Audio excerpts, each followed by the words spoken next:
सदाबहार सच्ची कहानियों पर आप सभी का स्वागत है। जब मेरी बीवी का इंतकाल हो गया तो मैं कई दिनों तक बहुत गम में था और बहुत अधूरा सा महसूस कर रहा था। मुफ्ती साहब मेरे दोस्त थे। उन्होंने बताया कि तुम अपनी तसल्ली के लिए अपनी बीवी के कब्र पर फातिहा पढ़ सकते हो। लगता है तुम अपनी बीवी के मोहब्बत में ज़्यादा मुब्तला हो, इसलिए उसके गम को भुला नहीं पाते। उनकी बात मानकर रोज़ अपनी बीवी के कब्र पर फातिहा पढ़ने जाने लगा। फिर मैंने एक चीज़ देखा। मेरी बीवी के कब्र के आगे 7 आदमियों आगे पीछे खड़े देखता और वह मुझे देखते तो वहाँ से चले जाते। यूं ही कई रोज़ तक मैंने उन लोगों को वहाँ देखा। जब मैं अपनी बीवी के कब्र पर जाता तो वे लोग वहाँ से चले जाते। फिर मैं परेशान होकर अपनी मम्मी से पूछा तो मेरी मम्मी कहने लगी, बेटा सच तो ये है कि वे सारे आदमी तेरे बीवी के यार हैं। उस दिन के बाद से मेरी बीवी से मुझे नफ़रत होने लगी। फिर मैं अपनी बीवी के कब्र पर जाना ही छोड़ दिया। फिर एक दिन रात को मेरे सपने में आई और बोली, मेरी कब्र खोल कर देखना। मैंने उसकी बात मान ली और रात को मैंने बीवी की कब्र खोदने लगा। जो ही कब्र खोली तो अंदर झांकते ही मेरे पाँव तले से ज़मीन निकल गई। मेरा नाम रहमान है। मेरी उम्र 35 साल है। मैं बनारस का रहने वाला हूँ। काम की वजह से अक्सर बनारस से बाहर भी जाता रहता हूँ। दरअसल मेरा सेल्समैन और कपड़ों का व्यापार है, जो कि मैं सप्लाई भी करता हूँ। तो मुझे हर बार बाहर कपड़े खरीदने के लिए दिल्ली वगैरह जाना पड़ता है। पंजाब भी जाता हूँ। यार यूँ सेल्समैन को घर में रहना बहुत कम ही नसीब होता है। मेरे अब्बा का बचपन में ही इंतकाल हो गया था। मम्मी ने बहुत मेहनत की, मुझे पढ़ाया लिखाया था।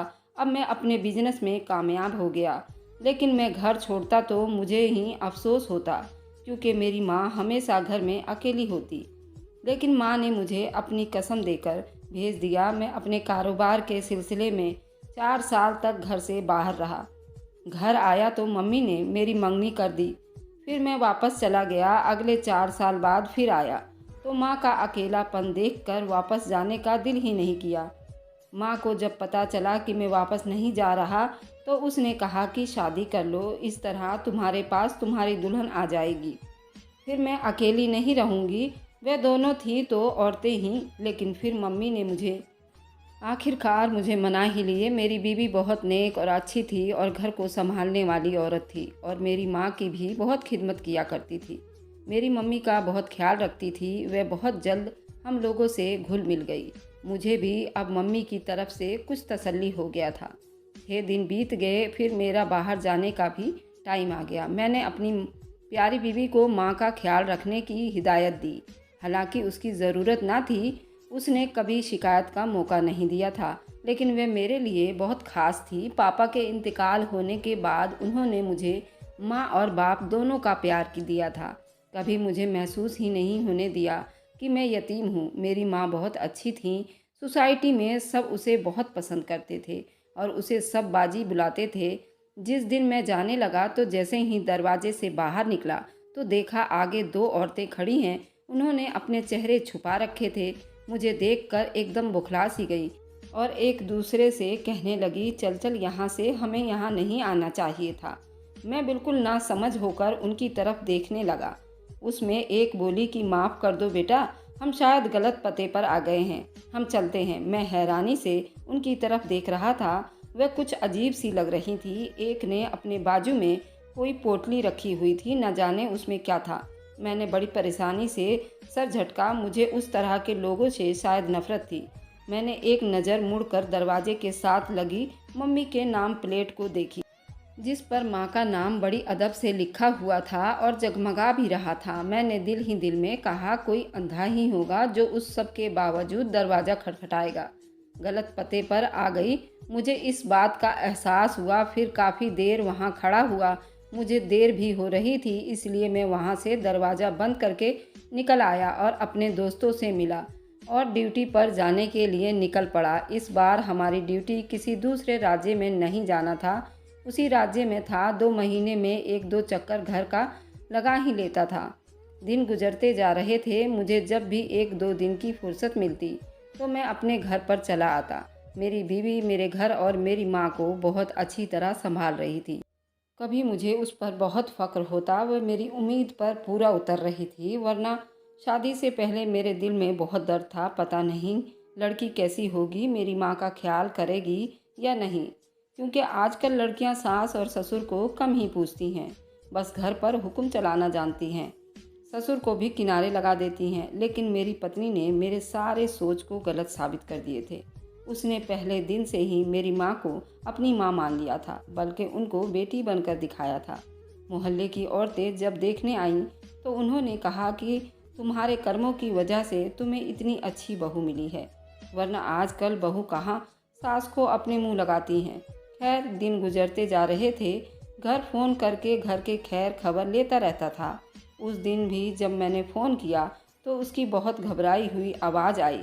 वह शायद रो रही थी और बहुत ही डरी हुई लग रही थी। मैंने उससे पूछा कि क्या हुआ, क्यों रो रही हो, सब ठीक तो है ना, मम्मी कैसी हैं, किधर हैं, मेरी बात करवाओ।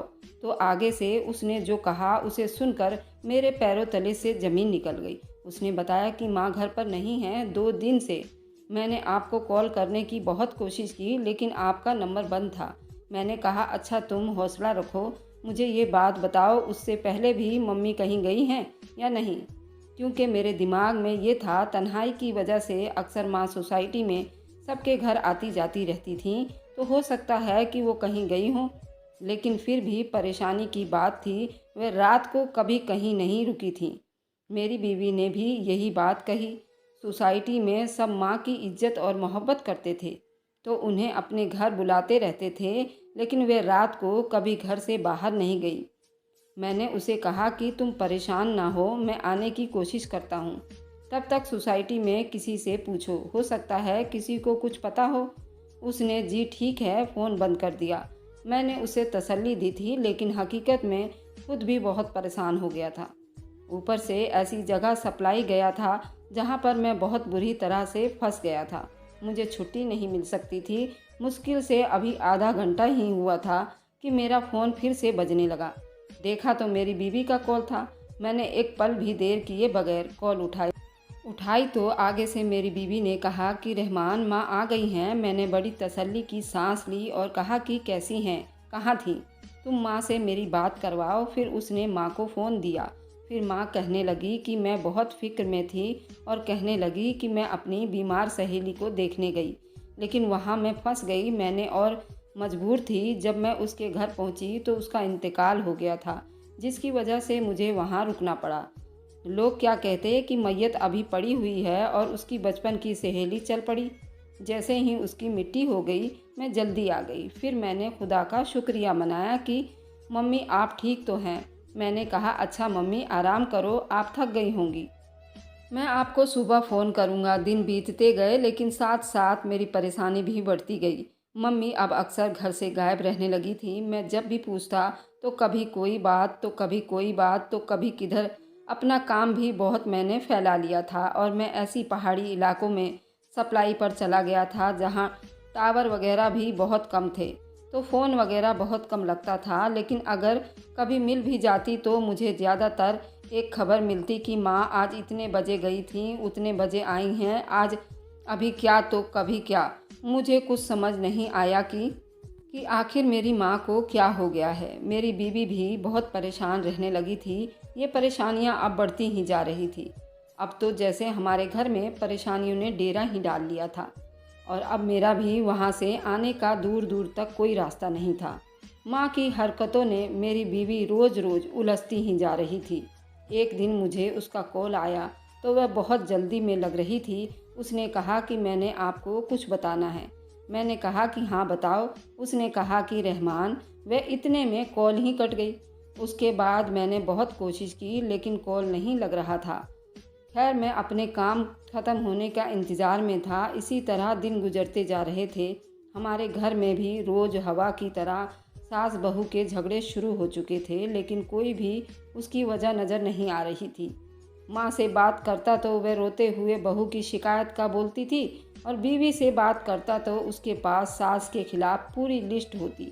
अब तो मेरी पूरी पूरी ज़िंदगी ही तबाह होकर रह गई थी। जिन औरतों पर मैं भरोसा करता था और मुझे उन पर फ़ख्र होता था, उनको एक साथ इत्तेफाक से मिलजुल कर रहते देखकर मैं अल्लाह का शुक्रिया अदा करते नहीं थकता था। आज उन्हीं औरतों ने मुझे खुदा से शिकायत करने पर मजबूर कर दिया था। अब मुझे लगने लगा था कि मैंने शादी करके शायद बहुत बड़ी गलती की। अकेले ही खुश था और मेरी ज़िंदगी में बहुत सुकून था। फिर अचानक मैंने अपने ख्याल को झटक दिया और खुदा का शुक्र किया। अच्छा है कि घर पर नहीं रहता, वरना मैं उन दोनों के पास रुक नहीं पाता। मैंने रोज़ रोज़ की चिक चिक सुनकर पागल ही हो गया था। मैं उन दोनों औरतों के बीच बुरी तरह फंस गया था। एक तरह माँ थी और एक तरफ बीवी। न जाने क्यों, लेकिन मुझे मेरी बीवी की बातें सच्ची लगती थी। लेकिन फिर दूसरी तरफ तो मेरी माँ थी। दिन गुजरते जा रहे थे। एक दिन मुझे मेरे काम से छुट्टी मिल ही गई। मैंने अपना सामान बांधा और घर के लिए निकल पड़ा। मुझे नहीं पता था कि घर पहुंचने पर एक कयामत मेरा इंतज़ार कर रही है। इधर मेरी दुनिया लुट चुकी थी, उधर मैं मज़े से सफ़र एंजॉय कर रहा था। मेरे वहम और गुमान में भी नहीं था कि ये छुट्टियां मुझे किसके लिए दी गई है। 2 दिन के सफ़र के बाद जब मैं घर पहुंचा तो मेरे पैरों तले से ज़मीन खिसक गई। मानो जैसे सातों आसमान एक साथ मुझ पर टूट पड़े। क़यामत तो गुजर ही चुकी थी और मैं कितना बदनसीब आदमी था। जब मैं अंदर आया तो देखा कि घर के आंगन में कुछ औरतें बैठी हुई थी, दाने पढ़ रही थी और कुछ सिपारे पढ़ने में बिजी थी। और एक तरफ दूसरे आदमी खाना बनाने में बिजी थे और दूसरी तरफ धड़ाधड़ फूल काटे जा रहे थे। हमारे घर पूरी सोसाइटी के लोग जमा थे, लेकिन उनमें मुझे माँ और मेरी बीवी कहीं नज़र नहीं आई। मुझे एकदम कुछ गलत होने का एहसास हुआ। मैंने ही दिल में कहा कि अल्लाह करे जो मैं सोच रहा हूँ वह सब झूठ हो और ये सब एक ख्वाब हो। कमरे में गया तो एक सुकून की लहर जिस्म में दौड़ गया। माँ जा नमाज पर बैठी दुआ मांग रही थी। मैं जल्दी माँ तक गया, लेकिन जैसे ही उनके चेहरे पर नज़र पड़ी मैं एकदम डर गया। माँ की आंखें सूजी हुई थी, जैसे वह काफ़ी देर तक रोती रही हों और उनका हुलिया भी कुछ बदला बदला सा लग रहा था, मेरी माँ से मिलता जुलता। उन्होंने जैसे ही मुझे देखा तो मेरे गले लगकर फूट फूट कर रो रही थी और उनकी अगली बात ने तो मेरा कलेजा चीर कर रख दिया और साथ में कह रही थी कि मुझे माफ़ कर दे बेटा, मैं तेरी अमानत संभाल ना पाई। हाय मेरा बेटा लुट गया, उसे भरी जवानी में रोग लग गया। अभी तो उसने अपनी औलाद की खुशी भी ना देखी थी। अल्लाह ना जाने किसकी नज़र खा गई। मेरे बच्चे की हंसती बसती दुनिया उजड़ गई। मेरा बच्चा अकेला हो गया। मैं हैरत का पुतला बना माँ के गले लगा हुआ था। जो कुछ मेरे कान में सुनाई दे रहे थे उस पर यकीन करना मेरे लिए बहुत मुश्किल था। बेचैनी में मैं अपनी बीवी को आवाज़ देना शुरू कर दी और मेरी तरन्नुम, कहाँ हो तुम? जल्दी आओ, इधर माँ के लिए पानी लेकर आओ। मेरी आवाज़ सुनकर माँ और ज़ोर ज़ोर से रोने लगी। बाहर की औरतें उठकर कमरे के दरवाजे पर खड़ी हो गई और मुंह पर हाथ रखकर रोने लगी। उसमें से कोई मेरी तरफ अफसोस से देख रहे थे तो कोई दुख से। कोई नज़रों में हमदर्दी थी और किसी के नज़रों में रहम। मैंने माँ से कहा, माँ तेरी बहू तरन्नुम कहाँ है? यकीनन सो रही होगी। उसे तुमने तो बहुत सर पर चढ़ा लिया है। उसे नहीं पता कि उसका शौहर भी आ गया है, तो उसे पानी पूछते हैं, मैं उसको खुद उठाकर लाता हूँ। मैं जैसे ही माँ के पास से उठा, माँ ने मुझे पकड़कर चारपाई पर बिठा लिया और बोली कि तुझे सदमा लग गया है पुत्र, तू यहाँ बैठ। तेरी बीवी चली गई है, वह हमेशा के लिए गई, अब उसे कोई नहीं ला सकता। तू उसे मेरे साथ रहने के लिए छोड़ा था, लेकिन उसने मुझे अकेला कर गई। उसे ज़रा भी ख्याल नहीं आया तेरा ना मेरा। हम पीछे अकेले कैसे रह गए? अब कौन मुझे पानी पूछेगा? बेटा तेरी बीवी मर गई है, अब वह कभी नहीं आएगी और कभी नहीं उठेगी। माँ के अल्फाज से बीबी के मौत का ऐलान मुझे ऐसे लगा जैसे किसी ने मेरे कानों में शीशा घुसा दिया हो। मुझे लगा कि जैसे मेरे दिल की धड़कन रुक गई हो। मुझ पर तो जुल्म के पहाड़ टूट पड़े थे और मुझे उसकी खबर ही नहीं थी। मेरे शरीके हयात मेरी बीवी मुझे 2 दिन पहले ही छोड़कर जा चुकी थी और मैं बदनसीब आदमी उसका आखिरी दीदार भी ना कर पाया था। कैसा साथ था हमारा! मैं तो उसकी मैयत को कंधा भी न दे सका था। माँ के गोद में सर रखकर बच्चों की तरह रो दिया। मेरे हिस्से में बहुत बड़ा गम आ गया था। मैं अपने आप को कोस रहा था कि मेरे कमाने का क्या फ़ायदा जब मेरे घर में मेरी पत्नी ही नहीं रही, और उस पैसों का क्या करूँगा। आज मुझे अफसोस हो रहा था, काश मैं इन दोनों को अपने पास ही रखता। मैं जब अपने दिल का सारा गुब्बार निकाल कर उठा तो माँ ने कहा कि मुझे माफ़ कर दो बेटा। उसने मुझसे अपना आखिरी दीदार भी छीन लिया, लेकिन मैं क्या करती। जनाजे की हालात ऐसी नहीं थी कि उसे 2 दिन रखा जाए, इसलिए दफनाना पड़ा। मैंने माँ की बात पर चौंक पड़ा और माँ से पूछा कि क्या मतलब? जनाजा की हालात ऐसी नहीं थी, क्या हुआ था? उसकी मौत कैसे हुई? माँ एक पल को मेरा सवाल सुनकर घबरा गई और जल्दी बोली कि वह उस दिन छत से कपड़े उतारने गई थी। छत का एक तरफ का रेलिंग टूटी हुई थी। ये बात वह अच्छे से जानती थी, लेकिन फिर भी पता नहीं कैसे उस दिन उस तरफ चली गई। मैं नमाज पढ़ रही थी कि मुझे उसकी चीखने की आवाज़ सुनाई दी। साथ ही मुझे लगा कि कोई आंगन में आ गिरा है। मैं भागी भागी बाहर आई तो देखा वह खून में लथपथ पड़ी। पड़ोस वाले भाई साहब की मदद से अस्पताल लेकर गई तो पता चला कि सर बुरी तरह से फट गया है और पसलियां और कमर की हड्डियां चूर चूर हो गई थीं। 20 मिनट ही जिंदा रही, फिर उसने अपनी जान दे दी। ये बात कहते हुए माँ एक बार फिर से रो पड़ी। मैंने उनको तसल्ली दी और कहा कि मैं कब्र पर जाना चाहता हूँ। माँ ने एक पड़ोसी के साथ मुझे कब्रिस्तान भेज दिया। मेरी बीवी की कब्र एक कोने में बनी हुई थी। मैं काफ़ी देर वहाँ बैठकर अपना दिल हल्का करता रहा, फिर उठकर घर आ गया। आज उसकी तीसरे दिन की दुआ थी। दुआ के बाद रात में और माँ बैठे हुए थे कि पड़ोस से 2 औरतें आ गई और कहा कि बेटा, तेरी माँ आज तीसरा दिन रो रही है, उसे हार्ट अटैक भी हो चुका है। तेरी बीवी की मौत पर उसे थोड़ी देर के लिए हमारे साथ भेज दे, थोड़ी बदल जाएगी। माँ के हार्ट अटैक वाली बात सुनकर मैं हैरत में पड़ गया। माँ, मुझे ये बात क्यों छुपाई थी आपने? खैर, मैंने माँ को उनके साथ भेज दिया और उठकर कमरे में आ गया। माँ रात को 1 बजे वापस आई थी, साथ में औरत भी। उन्होंने कहा कि तुम्हारी माँ को नींद की गोली दी थी ताकि सो जाए, क्योंकि वह किसी तरह चुप नहीं हो रही थी। अभी जागी हैं तो ले आई हूँ। मैं तो कह रही थी कि रुक जाएं इधर ही, लेकिन उन्होंने कहा कि मेरा बेटा अकेला है। मुझे अपनी माँ पर बहुत प्यार आया। मेरी माँ कितनी अच्छी है, लेकिन मैं नहीं जान सकता था कि उस माँ के अंदर एक भयानक औरत छुपी हुई है। आज मेरी बीवी की मौत हुए 10वां दिन था। मैं रोज़ाना उसकी कब्र पर फातिहा पढ़ने जाता था, लेकिन वहाँ मैंने एक चीज़ नोट किया था। उसने मुझे बहुत परेशान कर डाला था और मुझे सोचने पर मजबूर कर दिया था कि मेरी बीवी के कब्र पर मुझे 5-6 आदमी ज़रूर दिखाई देते। फिर मैंने एक दिन अपनी माँ से पूछा तो वह कहने लगी, मुझे माफ़ कर दे बेटा, मैंने तुझसे ये बात छुपाई थी। तेरी बीवी का करैक्टर अच्छा नहीं था। जो तूने उसके कब्र पर आदमी देखा था वह उसके यार थे। सारा कसूर मेरा ही था, क्योंकि मैंने तेरे लिए वह लड़की ढूंढी थी। इसलिए मैंने इस राज को अपने सीने में दफन कर लिया था। माँ, तूने मेरे लिए कैसी लड़की लाई, लेकिन अब छुपाने का कोई फ़ायदा नहीं है। तुझसे बहुत शर्मिंदा हूँ। मैंने माँ से कहा कि आप शर्मिंदा मत हो, आपकी कोई गलती नहीं है। मुझे माँ की बात सुनकर अपनी बीवी से अब घिन आने लगी और उससे ज़्यादा मैं नफ़रत करने लगा। उसी रात मैंने ख्वाब में मेरी बीवी आई और मुझे कहने लगी, मेरी कब्र खोल कर देखो।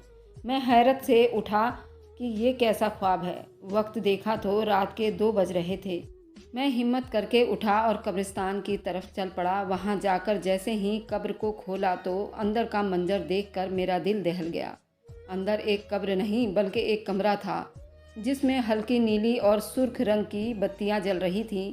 एक दायरा बना हुआ था जिसमें अलग अलग दिया और मोमबत्तियां पड़ी हुई थीं, और एक औरत बैठी उन पर बराबर कुछ न कुछ पढ़कर फूंक रही थी। उसके बाल उसके चेहरे पर बिखरे हुए थे, इसलिए उसका चेहरा ढका हुआ था। जब मैंने आगे देखा तो मेरी आंखें हैरत से फटने वाली हो गई। आगे मेरी सोसाइटी की ही कुछ औरतें सर झुकाए बैठी हुई थी। मैंने हैरानी से दोबारा अपनी नज़रें उस कमरे में दौड़ाई तो एक कोने में नज़र आने वाली मंजर ने मेरी रूह खींच ली। कोने में मेरी बीवी को रस्सियों की मदद से बांधा गया था और एक औरत मुसलसल उसके मुंह में कुछ डाल रही थी। मेरी बीवी मुंह बंद करके अंदर जाने से रोक रही थी। मैंने एकदम से फ़ोन निकाला और पुलिस को कॉल कर दी। मैं नहीं जानता था कि अभी तो मुझ पर हैरतों के पहाड़ टूटने ही नीचे वाली औरतें नहीं जानती थी कि उनके सर से छत उठ चुकी है। मैंने पुलिस के आने का इंतज़ार करते हुए इधर उधर जायज़ा लेना शुरू कर दिया। बेशक एक बिजनेसमैन आदमी था, लेकिन अकेला उन पागल औरतों में उतरना किसी बेवकूफ़ी से कम नहीं था। मैं चलते चलते कब्र के किनारे वाली तरफ आ गया। वहाँ से नीचे झांक कर देखा तो एक और हैरत का झटका लगा। वहाँ से सारा घास फूस गायब था। मैं नीचे उतरा तो सारा मामला समझ गया। उस तरफ एक खुफिया दरवाज़ा बनाया गया था जिसको दिन में लकड़ी और झाड़ियों से के झुंड में छुपाया था। मैंने सोचा कि ये क्या मसला है, मेरी बीवी जिंदा है जबकि माँ ने कहा था कि वे मर गई है। उसकी कब्र की जगह ये कमरा, इतने में पुलिस आ गई। हम दरवाज़ा खोलकर अंदर गए, तब अंदर वालों के होश उड़ गए और सारी औरतें वहाँ से मुंह छुपाकर भागने लगी, लेकिन पुलिस ने सबको पकड़ लिया। इंस्पेक्टर ने चेहरा छुपाई हुई औरत को पकड़ा तो वह चीखने लगी और कहने लगी, मुझे छोड़ दो, तुम मुझे जाने दो, नहीं तो मैं तुम सबको श्राप दूंगी। मैं शैतान हूँ, सिर्फ 2 रातें और उसके बाद उसकी बलि देकर मर जाऊंगी। उसका इशारा मेरी बीवी के तरफ था। शैतान के नाम पर चौंक पड़ा। मैंने एकदम आगे बढ़कर उस औरत के चेहरे के आगे से बाल हटाए तो मैं एकदम जलजले के जिद में आ गया। मुझसे अपने पाँव पर भी खड़ा नहीं रहा गया। मुश्किल हो गया। वह शैतान कोई और नहीं बल्कि मेरी ही माँ थी। मेरे लिए यकीन करना मुश्किल था क्योंकि मेरी माँ तो 5 वक्त की नमाजी थी और तहज्जुद पाबंद औरत थी। फिर ये शैतान औरत कैसे? पुलिस उन सब को पकड़ कर ले गई। मैं अपनी बीवी के पास गया जो बेहोश हो चुकी थी। मैंने उसे रस्सियों से आज़ाद किया और घर ले आया। मेरे दिमाग में कई उलझन चल रहे थे। मुझे अपनी बीवी के होश में आने का इंतज़ार था। जब उसे होश आया तो उसने जो कुछ मुझे बताया उसे सुनकर मेरे तो सातों आसमान ज़मीन एक हो गया। मेरी बीवी कहने लगी, मेरी सास बहुत अच्छी और नेक औरत थी, हर किसी के काम आती थी। वह तहज्जुद गुजार थीं, इसलिए अल्लाह ने उनके हाथ में शिफा भी रखी थी। लोगों को दम डालती थी जिससे लोगों को शिफा मिलती थी। धीरे धीरे अब लोग मेरी माँ के इर्द गिर्द हो गए थे। वह माँ को बदले में पैसे वगैरह देने की कोशिश करते तो माँ कहती कि मैं तो सिर्फ अल्लाह का कलाम पढ़ती हूँ और उसके पैसे क्यों लूँ।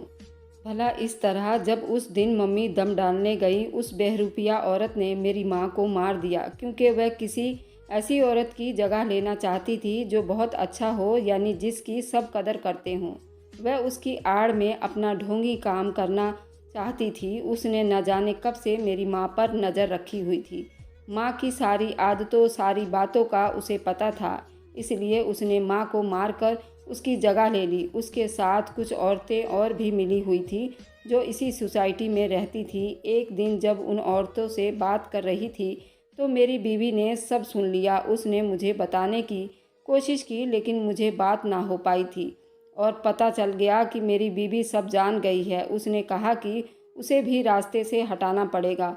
वह मुझे मारने लगी। उसके साथ में दूसरी औरत ने कहा कि हमें थोड़े दिन बाद ही बलि की ज़रूरत है, क्यों ना उसकी बलि दे दी जाए। उन सभी औरतों के चुनाव से उन्होंने मुझे ले जाकर अपने उस कमरे में बंद कर दिया और इधर मेरी मौत का ड्रामा किया।